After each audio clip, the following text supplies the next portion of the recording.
Hello everyone, it's Recharger here and welcome to another 118 scale video, and today we have a 1953 Chevrolet Bel Air convertible from Sunstar.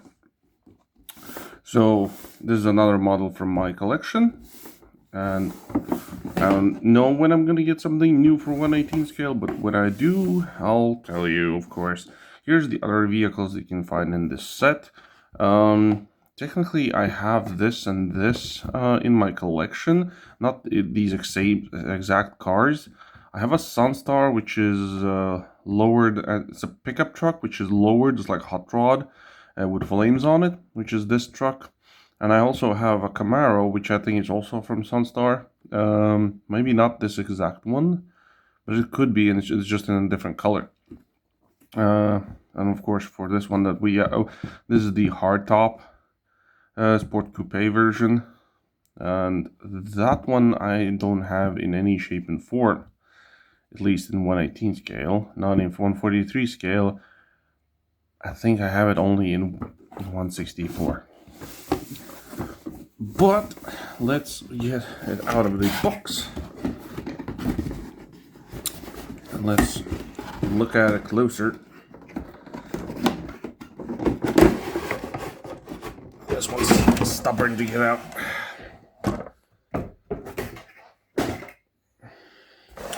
So it comes in this cardboard piece around it with the Chevy logo in the background there. It has been screwed down.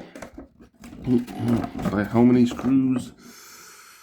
I have 3. Well, it's 4. Supposed to be 4. I have 3. But yeah, okay. I'll unscrew it, get it off the base, and I'll be right back.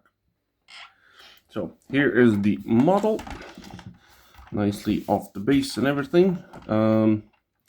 So for this vehicle, I don't think I've seen anybody else make it. That's why I got it from stuff. Basically, all the stuff I have in my collection, I didn't really pick who like has better quality or which company. I just saw it. I fell in love with it. I was like, I need to get it. It's just no one. Like, there's no picking options.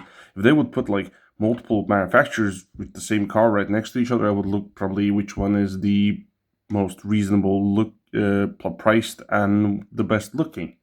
So if that would be, I don't know if somebody else makes this model even, so that's why. But let's get into it a bit better. Here's the front, as you can see, not looking very nice in the grill. You can see the radiator in there. So we have the license plate 1953. The headlights look very nice. They're two-pieced, so you got the lens and the plastic going around. A very nice molding. It even says on the side, you can see here, it says Bel Air with the Chevy symbol in the middle. When it comes to the back, we have also the Chevy. It also says Power Glide. I don't really know what that means, but it is there.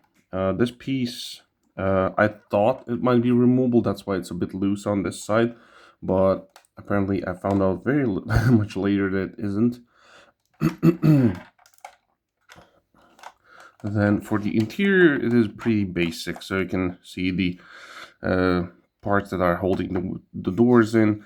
There's no absolute, well, some texture is there, but there's almost no texture at all, as in it's not soft or anything, so it's just plastic.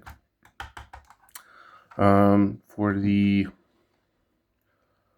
front, as you can see, we have some gauges in there and some stuff like that. There are some pedals down there also, you can see. Since it's an automatic, so you got only 2 pedals, so that's that. The steering wheel does turn, not much, but it does when you turn the wheels. Then let's check out the bottom. So it is pretty nicely detailed in my opinion. Nothing too much, nothing too less. The full exhaust, it's fully a separate piece going underneath the wheel. You can see underneath the shock. And to the back, you got the flat styled exhaust, which is sadly not, there's no hole in it, so it's just a plastic piece right there. The drive shaft doesn't function, as for the other welds do. This one doesn't, as you can see, but steering, you can see the steering column there goes straight to the wheel. And then let's check the opening parts. So you have the full package for opening parts. This thing opens everything. So there's your engine details in there. You got the blue flame 125. Very nice looking engine. Got some wiring on the sides and stuff like that, which is very nice. Then the doors open very easily without any issue whatsoever.